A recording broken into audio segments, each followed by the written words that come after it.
Legends never die.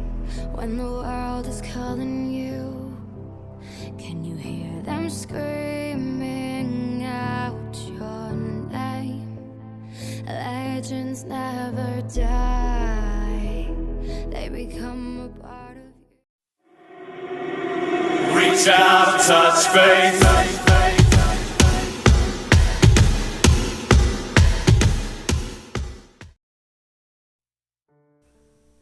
Sumire का पेट के अंदर जो बच्चा था वो भी धीरे धीरे बड़ा होते जा रहा था। सुमिरे का अकेलापन ही उसके साथी हो गया था। पहले पायान, बूबी, बर्डमैन, सारा सभी सुमिरे के घर पर आता था, सुमिरे के साथ टाइम स्पेंड भी करता था और सुमिरे के साथ बात भी करता था। सुमिरे को तब बहुत अच्छा भी लगता था क्योंकि वो जितना हो सके उतना बिजी रहता था। तब मिस्सो के ख्याल से वो बाहर आता था, उसको भी अच्छा लगता था। लेकिन जितना दिन बीतता गया उतना ही धीरे धीरे कमता गया और कोई नहीं आता था सुमिरे के साथ बात करने के लिए, सुमिरे के साथ टाइम स्पेंड करने के लिए, सिवाय नोबिता और डोरेमोन को छोड़कर। सुमिरे उसके अकेलापन में ही खुश था। सुमिरे का लाइफ अच्छे ही गुजर रहा था, लेकिन सुमिरे के ऊपर भी काले बादल जम रहा था। सुमिरे तो प्रेग्नेंट था। एक आध शायद दिनों के अंदर ही बेबी होने वाला था सुमिरे का। लेकिन सभी मीडिया के पास खबर आ जाता है अभी कि मिस सुमिरे मशहूर सेलिब्रिटी प्रेग्नेंट है। लोगों के कानों कान खबर हो जाता है कि मिस सुमिरे प्रेग्नेंट है। इसके पहले कोई कुछ नहीं जानता था। सभी को ये पता चल जाता है अचानक। कोई शायद मीडिया को बता दिया है कि मिस सुमिरे प्रेग्नेंट है। मिस सुमिरे अपना डेली काम कर थक गया है, इसलिए वो थोड़ा रेस्ट लेने के लिए छुट्टी पर है। यही खबर था मीडिया के पास। लेकिन सभी को पता चल जाता है कि सुमिरे प्रेग्नेंट है। सभी मीडिया के लोग सुमिरे के घर के सामने भीड़ लगा देता है जानने के लिए कि सुमिरे का शादी किसके साथ हुआ है और कब हुआ है, और सुमिरे ने अपना शादी को लुकाया क्यों, किसी को कुछ बताया क्यों नहीं, छुपा कर क्यों रखा। बहुत ज़्यादा भीड़ जम जाता है सुमिरे के घर के सामने। सुमिरे का फैन भी लाइन लगा देता है जानने के लिए। सभी जानना चाहता था सुमिरे का हस्बैंड कौन है और शादी कब हुआ है। कुछ लोग सुमिरे के बारे में उल्टा सीधा बोलना भी स्टार्ट कर देता है। सुमिरे इन सब बातों से बहुत परेशान हो गया था। सुमिरे को कुछ समझ ही नहीं आ रहा था कि वो अब क्या करे। तभी सुमिरे के घर पर इजीरो आता है और बोलता है, सुमिरे परेशान मत हो, सब कुछ ठीक हो जाएगा, मैं हूं ना। सुमिरे बोलता है, लेकिन कैसे?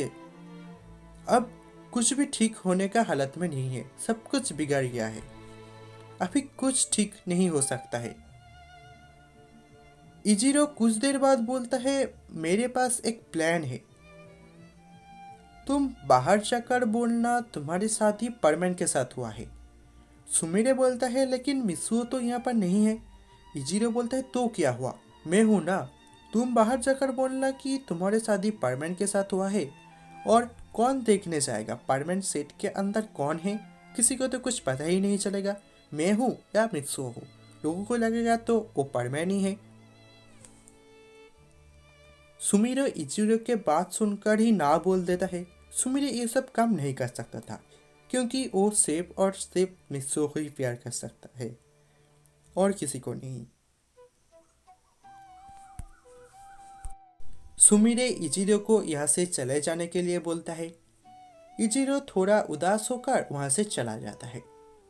इजीरो सोचता है, मैंने इतना कुछ किया लेकिन अभी भी कुछ नहीं हो रहा है, मैं और क्या करूँ। लेकिन मैं इतना जल्दी हार मानने वाला नहीं हूँ। सुमिरे, मैं तुमको अपना बनाकर ही चाहूँगा। दूसरे तरफ सुमिरे बहुत ज़्यादा परेशान हो जाता है। वो अब क्या करे इस बात के लिए। सुमिरे अपने लॉकेट को पकड़कर बोलता है, मित्सो, प्लीज़ मित्सु, मेरा हेल्प करो। मित्सु, मुझे तुम्हारी ज़रूरत है मित्सु, मेरा प्यारा मित्सु, मेरे मदद करो मित्सु।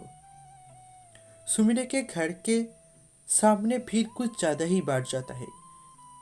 सुमिरे तो बहुत ज़्यादा परेशान हो गया था, इसलिए सुमिरे के पेट में भी दर्द होने लगता है। सुमिरे के पेट में कुछ ज़्यादा ही दर्द होने लगता है। सुमिरे ड्राइवर को बोलता है कार रेडी करना के लिए। सुमिरे के ड्राइवर बोलता है लेकिन मैम अभी हम बाहर नहीं जा सकते, बाहर बहुत ज़्यादा भीड़ है। सुमिरे के दर्द भी ज़्यादा बढ़ने लगता है। सुमिरे को कुछ समझ नहीं आ रहा था कि वो क्या करे। तभी सुमिरे के घर पर नोबिता और डोरेमोन आता है एनीवेयर डोर के मदद से। दोनों सुमिरे के ये हालात देखकर घबरा जाता है। दोनों को ये समझ में नहीं आ रहा था कि अब उन दोनों को क्या करना चाहिए। नोबिता के दिमाग पर अचानक एक आइडिया आता है। नोबिता बोलता है मिस सुमिरे, अब कुछ सोचिए, मतलब आप जहाँ पर अभी जाने चाहते हो वहाँ के बात सोचिए और इस डोर को खोलिए। डोरेमोन भी बोलता है हाँ आप वही करिए। सुमिरे कुछ सोचकर गेट खोलता है। नोबिता और डोरेमोन देखता है एनीवेयर डोर के बाहर माउंट फुजिको है और वहाँ के एक बंगला है। सुमिरे, नोबिता और डोरेमोन उस बंगले के अंदर जाता है। वो बंगला था सुमिरे का ही। सुमिरे का जो पेट में दर्द हो रहा था वो फिर से बढ़ने लगता है। नोबिता और डोरेमोन ये देखकर थोड़ा डर जाता है। डोरेमोन अपना पॉकेट से एक गैजेट बाहर निकलता है जिसके वजह से वो मदद कर सके मिस सुमिरे का दर्द को थोड़ा कम कर सके। और नोबिता एनीवेयर डोर के मदद से शिजुका को लेकर आता है।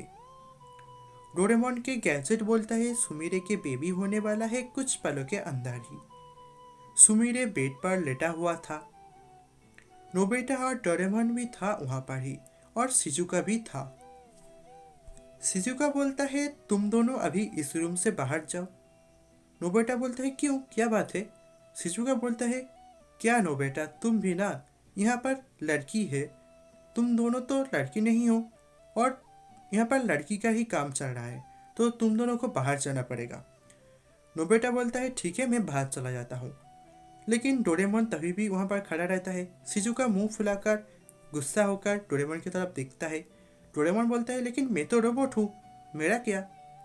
शिजुका बोलता है तो क्या हुआ, तुम भी तो मेल रोबोट हो, फीमेल रोबोट तो नहीं हो, तुम्हें भी बाहर जाना पड़ेगा।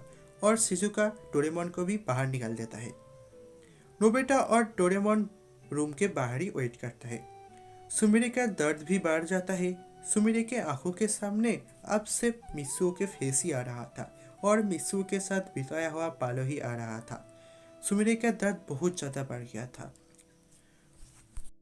सुमिरे के कोख से बच्चे बाहर आता है। लड़का हुआ था, बहुत खूबसूरत था।